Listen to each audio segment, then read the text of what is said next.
Hello students, मैं Prince Kumar आप सभी को स्वागत करता हूं अपने परिवार यूडी रोजगार में। आज का क्लास आप सभी का रीजनिंग का most important and selected class होने वाला है।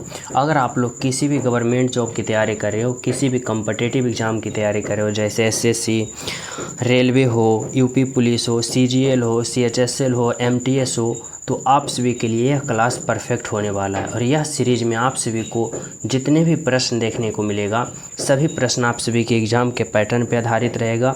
तो इसीलिए आप लोग सभी प्रश्न को बारीकता से अध्ययन करना, हर प्रश्न को आप लोग 100% फोकस करना।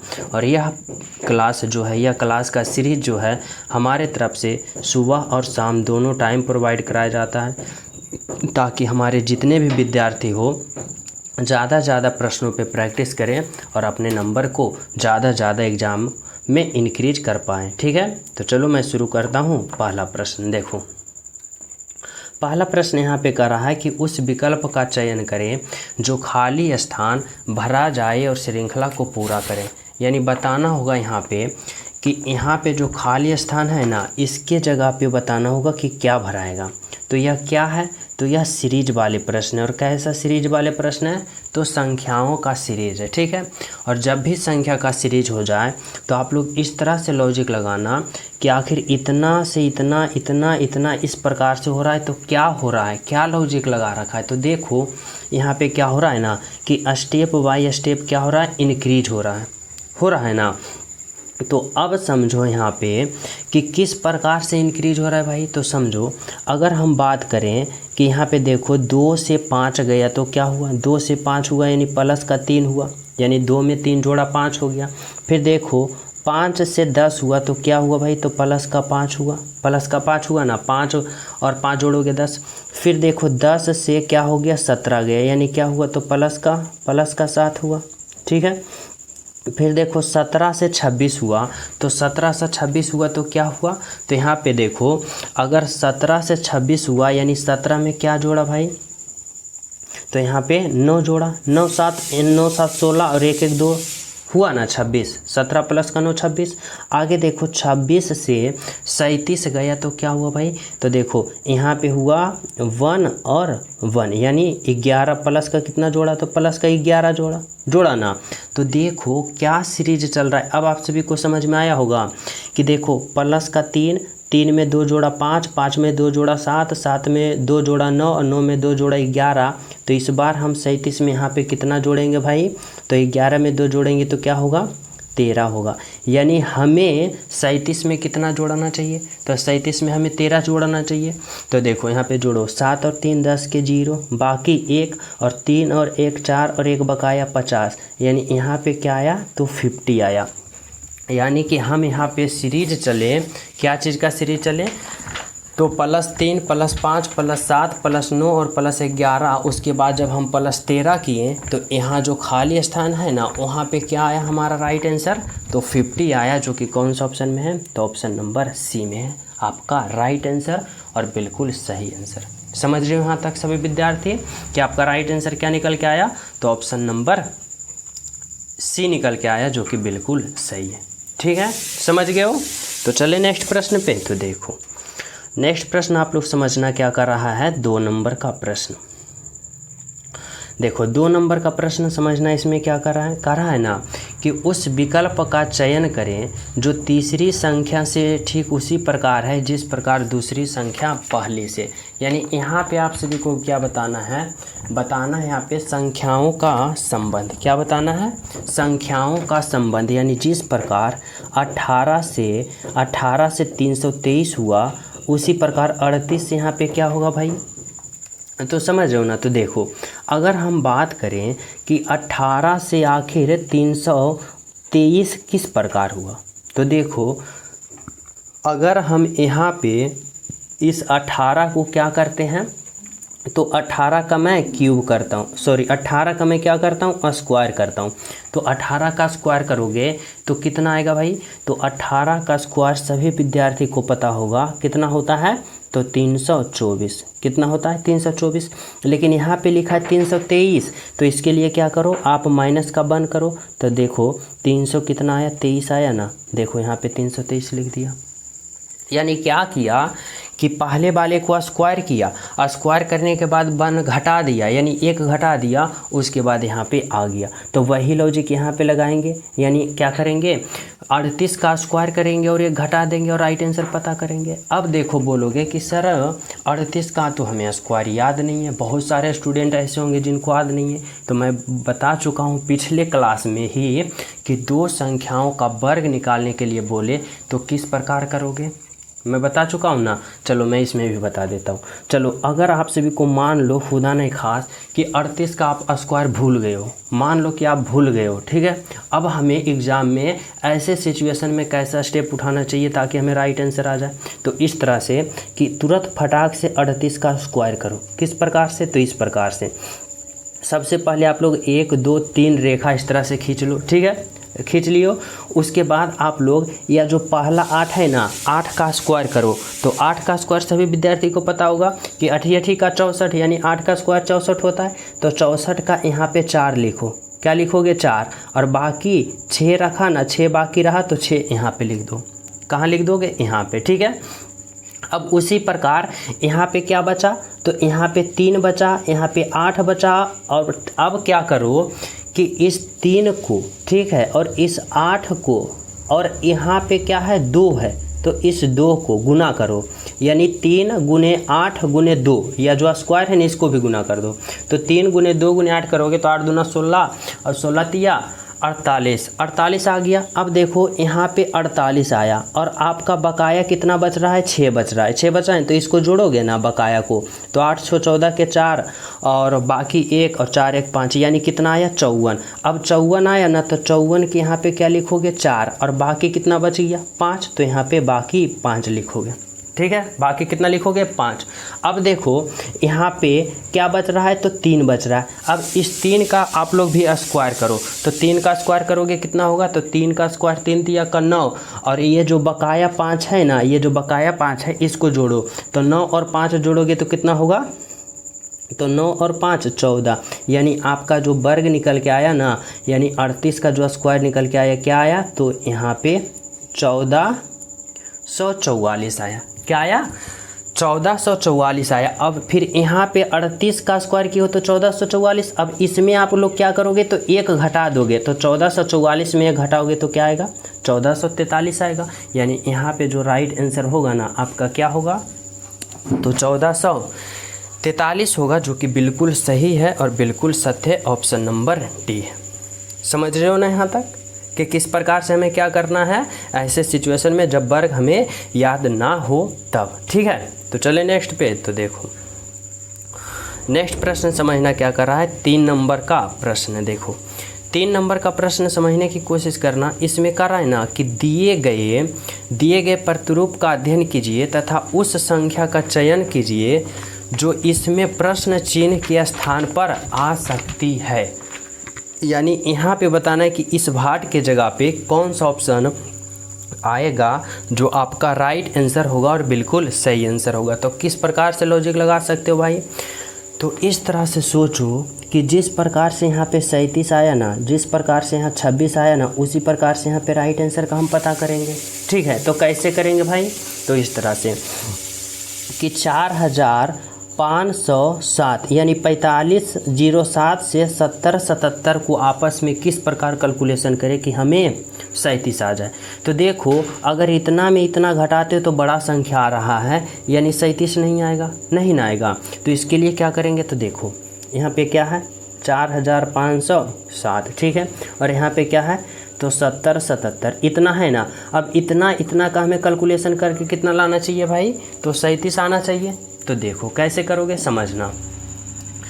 यहाँ पे 4507 जो एक संख्या दे रखा है ना, और यहाँ पे 7077 जो एक संख्या दे रखा है, इनके अंकों को आपस में जोड़ दो। कैसे जोड़ोगे, तो देखो जब इतना के सभी अंकों को आपस में जोड़ोगे तो कितना प्राप्त होगा, तो बोलोगे सर 5 4 9 और 9 और 7 16, यानी इतना का जब हम सभी इन संख्या के सभी अंकों को जोड़ें तो कितना आया 16।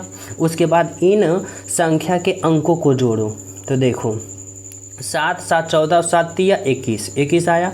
अब इन दोनों को भी जोड़ो, तो देखो 6 1 7 और 2 1 3 37, देखो यहाँ पे 37 आया, तो बोलोगे जी सर, यानी क्या लॉजिक लगाया ना कि जो दो संख्या दे रखा था ना उसका दोनों संख्या के अंकों को जोड़ो, उसके बाद जोड़ दो, तो यहाँ पे तीसरी संख्या निकल के आ जाएगा, जो कि यहाँ पे क्या है, तो यहाँ पे 37 आ गया। ठीक है, अब यही लॉजिक क्या करना है, इसमें भी लगाना है और यहाँ पे क्या लाना है, तो 26 लाना है। तो देखो यहाँ पे कितना है, 2503 है, यहाँ पे कितना है 30, यहाँ पे कितना है भाई, तो 30 67। अब दोनों यहाँ पे क्या करो, इन संख्याओं को जोड़ो और इन संख्याओं को जोड़ो, तो देखो 5 3 8 और 8 और 2 10, यहाँ पे कितना आया 10, और फिर यहाँ पे कितना आया, तो यहाँ पे आया 7 और 6 13 और 13 और 3 16। अब इन दोनों संख्याओं को जोड़ो, तो देखो 10 और 16 करोगे तो कितना आएगा 26, देखो यहाँ पे 26 है, बोलोगे जी सर है। अब वही लॉजिक अप्लाई करके यहाँ पे करना और राइट आंसर का पता करना है ना। तो देखो यहाँ पे क्या है, तो 33 0 का 7 और यहाँ पे क्या है 40 और 61। ठीक है, अब इन दोनों को क्या करो, इन सभी को ऐड करो, तो देखो 7 और 3 10 और 10 और 3 13 और यहाँ पे क्या है 6 4 10 और 10 1 11। अब इसको जोड़ो, तो 3 1 4 और 1 1 2 यानी 24। कौन सा ऑप्शन में दिख रहा है, तो देखो ऑप्शन नंबर डी में दिख रहा है, यानी यहाँ पे क्या होगा, तो यहाँ पे 24 होगा। तो आखिर इसमें किस प्रकार का लॉजिक लगाया, समझ रहे हो ना। यानी क्या किया कि पहले जो संख्या दे रखा था और दूसरे में जो संख्या दे रखा था उसके सभी अंकों को जोड़ा और जोड़ने के बाद आया फिर दोनों को जोड़ दिया। यहाँ पे राइट आंसर हमारा आ गया जो कि 24 है। ठीक है, समझ गए हो। चलो देखो अगला प्रश्न समझना क्या करा है, 4 नंबर का प्रश्न भाई करा है, एक कूट भाषा में इतना को इतना लिखा जाता है, तो इसी कुट भाषा में इतना को कैसे लिखोगे, समझना। देखो यह क्या दे रखा है, कोडिंग डिकोडिंग वाले प्रश्न और किसका, तो संख्याओं का। यानी क्या लॉजिक लगा रखा है, तो देखो इतना है, कितना है, तो 5 4 8 3 1 और इतना को क्या लिखा, तो 6 लिखा, 3 लिखा, 9 लिखा, 2 लिखा, 2 लिखा।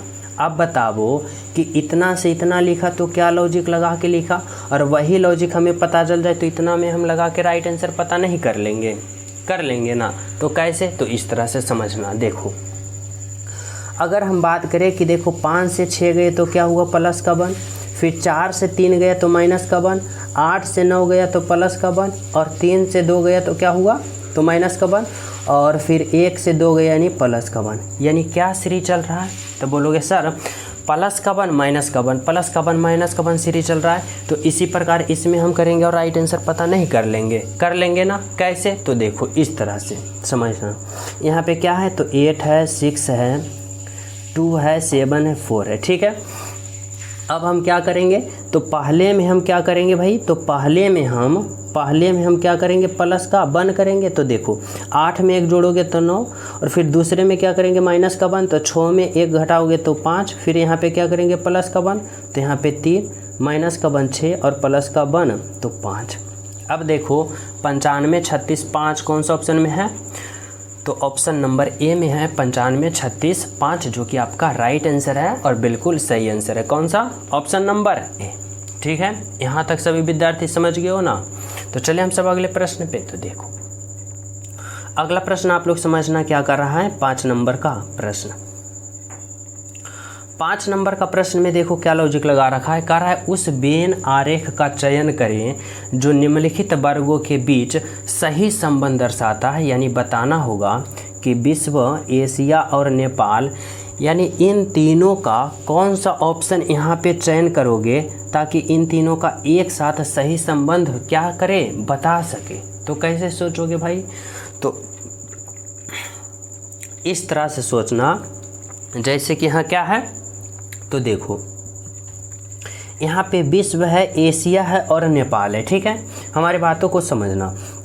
अगर मैं एशिया के लिए एक गोला बनाता हूँ, क्योंकि एशिया एक क्या है, महाद्वीप है, और विश्व क्या है, पूरे संसार है। तो और यहाँ नेपाल क्या है, तो नेपाल एक देश है। देखो समझना हमारी इस तरह से कि अगर मैं विश्व के लिए क्या किया, एक गोला बनाया बड़ा वाला, पूरा ब्रह्मांड आ गया, विश्व आ गया, और विश्व के अंदर एशिया, यानी एशिया कितने, विश्व में कितने महाद्वीप है, तो 7 महाद्वीप, जिसमें से एक एशिया महाद्वीप है। तो देखो विश्व के अंदर कौन आ जाएगा भाई, एशिया महाद्वीप आ गया। अब समझना यहाँ पे क्या है, नेपाल। और नेपाल जो है ना वह एक देश है, और यह देश किस महाद्वीप में आता है, तो एशिया महाद्वीप में आता है, यानी एशिया के अंदर आ जाएगा। ठीक है, तो कौन सा ऑप्शन ऐसा दिख रहा है, तो देखो ऑप्शन नंबर बी दिख रहा है, जो कि आपका क्या है, राइट आंसर है और बिल्कुल सही आंसर है। यहाँ तक सभी विद्यार्थी समझ गए हो। तो चले हम सब अगले प्रश्न पे। तो देखो अगला प्रश्न आप लोग समझना क्या कर रहा है, 6 नंबर का प्रश्न। देखो 6 नंबर का प्रश्न समझना, यहाँ पे आप सभी से पूछ रहा है ना कि FATHER इतना को इतना लिखा जाता है, डॉटर को इतना लिखा जाता है, तो इतना को क्या लिखा जाएगा। अब आप लोग इसमें थोड़ा सा लॉजिक लगाओ। क्या है, F है, A है, T है, H है, E है, R है, इतना को क्या लिखा, 7 लिखा। तो देखो आखिर इसमें क्या लॉजिक लगाया, तो इसको पहले काउंट करो, 1 2 3 4 5 6। यहाँ पे टोटल कितना अल्फ़ावर्ड है, तो 6 अल्फ़ावर्ड है, लेकिन यहाँ पे 7 लिखा, तो 1 जोड़ दो, देखो 7 आ गया। यानी 6 अल्फ़ावर्ड था ओरिजिनल में, लेकिन 1 अपने मन से ऐड किया, यहाँ पे लिख दिया।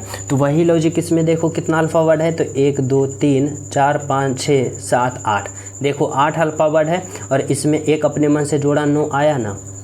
अब वही लॉजिक हमें क्या करना है, तो इसमें चेक करना है। देखो कितना अल्फ़ावर्ड है, 1 2 3 4 5 6 7, 2 2 4 2 6, 7 अल्फ़ावर्ड है, इसमें कितना है 7, लेकिन 1 अपने मन से जोड़ना है 8, यानी राइट आंसर क्या होगा, तो ऑप्शन नंबर सी होगा आपका बिल्कुल सही आंसर और बिल्कुल राइट आंसर।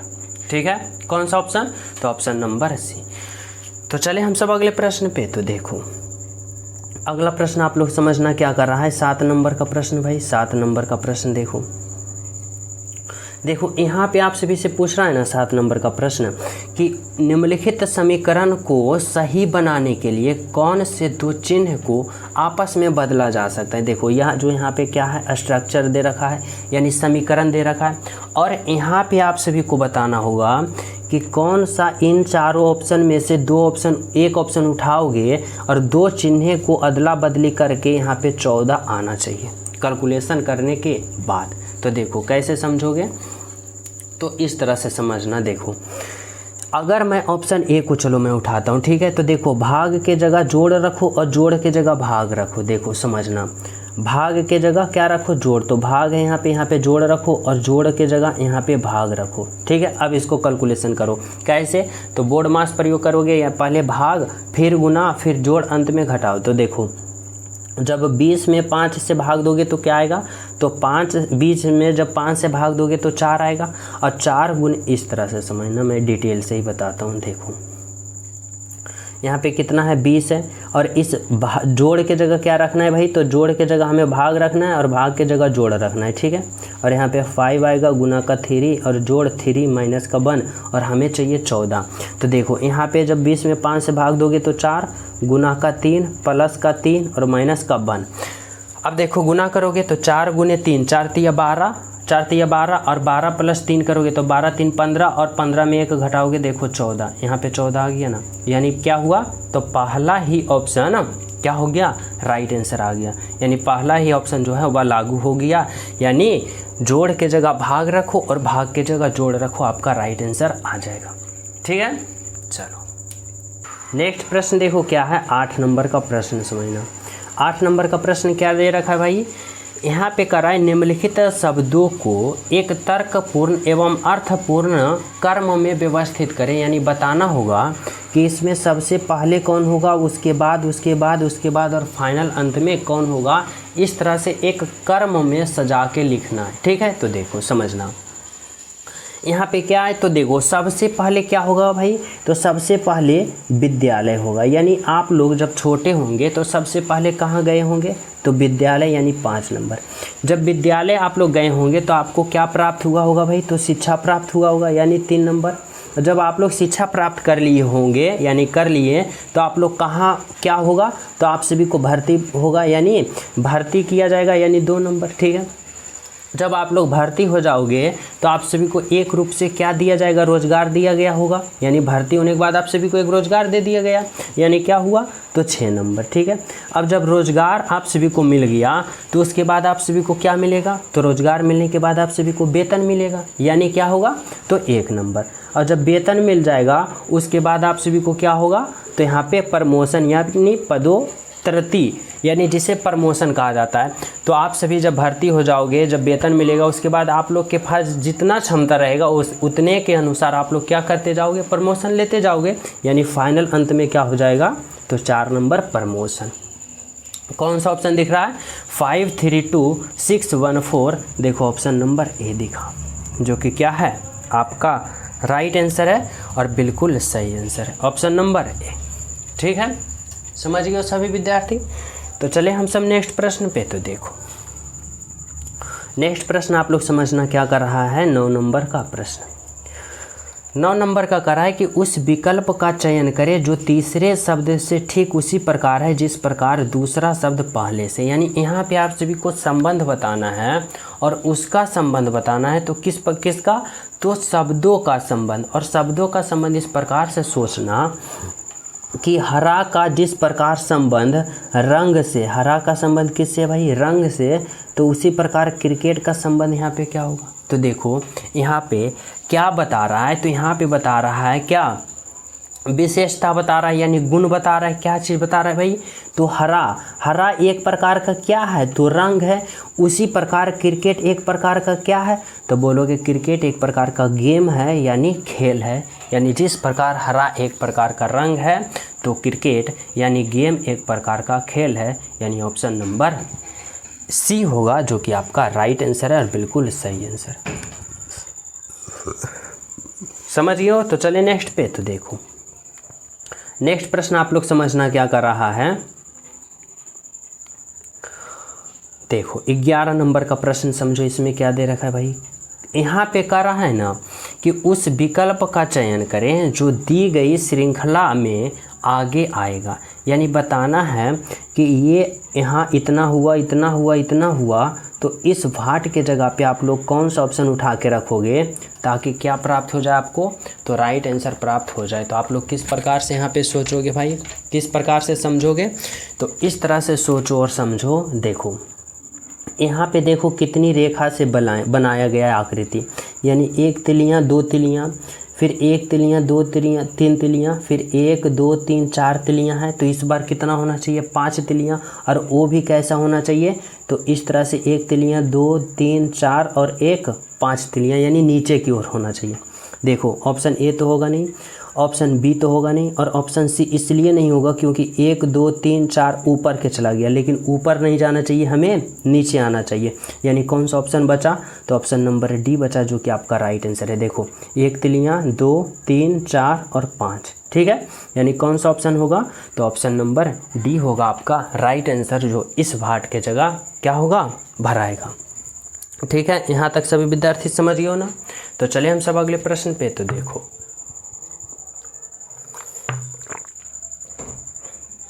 देखो नेक्स्ट प्रश्न क्या है समझना, 12 नंबर का प्रश्न। देखो 12 नंबर का प्रश्न समझना, यह ब्लड रिलेशन का प्रश्न है।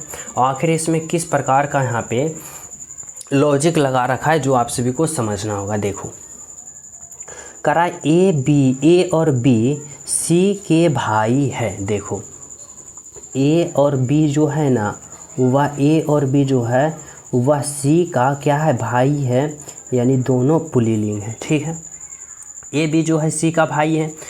आगे क्या कर रहा है कि बी जो है ना डी और ई का पुत्र है। बी जो है ना, यह बी जो है वह किसका पुत्र है भाई, तो डी का और ई का पुत्र है। डी और ई का पुत्र है, यानी डी और ई में कोई एक पति होगा तो एक पत्नी होगी, तभी तो डी और ई का पुत्र कौन हो गया, बी हो गया।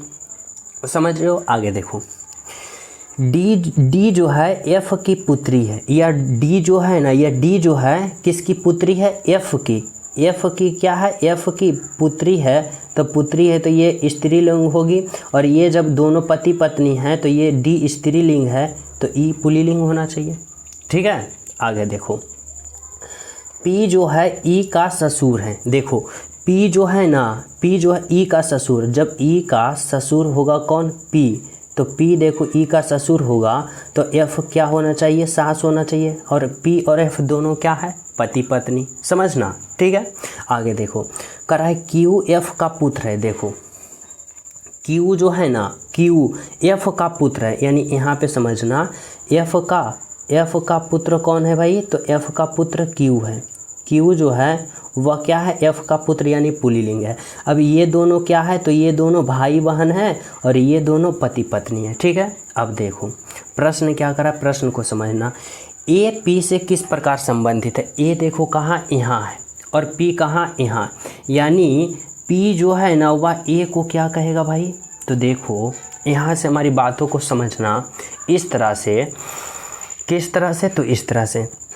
देखो ये तीनों क्या है, भाई बहन है। ठीक है, और इसका माता कौन है, तो डी माता है और ई पिता है। ठीक है, और डी माता ई पिता है, और पी कौन है, तो इनका पिता के ये कौन है, ससुर। पी कौन है, ससुर, यानी डी के ये कौन है, तो एफ माता है, पी पिता। देखो माता के पिता मानी हमारी माँ के जो पिता होंगे वह हमें क्या कहेंगे, तो यानी पी जो होगा, यानी ए को क्या कहेगा, तो नाती कहेगा, यानी क्या होगा, तो ग्रैंडसन होगा, यानी ऑप्शन नंबर बी होगा जो कि आपका राइट आंसर होगा। तो इस तरह से आप लोग समझोगे ना एक स्ट्रक्चर के रूप में ढाल के प्रश्नों को, तो राइट आंसर 100% करेक्ट आएगा और आप लोग कहीं भी कंफ्यूजन नहीं होगा। ठीक है, यहाँ तक इस प्रकार से आप लोग समझ रहे हो। तो चले नेक्स्ट प्रश्न पे। तो देखो समझना क्या कर रहा है, 14 नंबर का प्रश्न। देखो 14 नंबर का प्रश्न आप लोग समझने की कोशिश करना कि आखिर इसमें क्या लॉजिक लगा रखा है। करा है ना कि दी गई आकृति में कितने आयत हैं। यहाँ पे आप सभी को बताना होगा कि यह जो आकृति है इसमें ओवरऑल कितने आयत है। कैसे काउंट करोगे, तो देखो एक आयत, ये 2 आयत और ये 3 आयत, 3 आयत यहाँ पे हो गया। ठीक है, और इसके अंदर देखो इस प्रकार से है ना, इस प्रकार से, तो एक आयत ये 2 आयत, और एक कौन, ये बड़ा वाला, यानी 3 आयत, और यानी 3 और 3 कितना आयत हुआ। तो इस आकृति में ओवरऑल आयतों की संख्या कितना है, तो 6 है, जो कि आपका राइट आंसर है। ठीक है, तो चले नेक्स्ट पे। तो देखो नेक्स्ट प्रश्न आप लोग समझना क्या कर रहा है, यहाँ पे 15 नंबर का प्रश्न। देखो 15 नंबर का प्रश्न जो यह है ना, यह प्रश्न मैं आप सभी को होमवर्क के रूप में देता हूँ, और यह आप सभी का प्रश्न है सीटिंग अरेंजमेंट का। बहुत ही सिंपल, बहुत ही आसान प्रश्न है। सभी विद्यार्थी इस प्रश्न का राइट आंसर सोल्व करना कि क्या आता है, और सभी विद्यार्थी कमेंट में बताना कि सर जी 15 नंबर का क्वेश्चन का राइट आंसर ये है, ये है, ये। ठीक है, और जो स्टूडेंट क्लास को लाइक नहीं की हो सभी प्रिय स्टूडेंट क्लास को लाइक कर देना। जो न्यू हो चैनल पे पहली बार हो चैनल सब्सक्राइब कर लेना, बेल आइकन जरूर दबाना। तो मिलते हैं आप सभी को अगले क्लास में, जब तक सभी को हमारे तरफ से जय हिंद।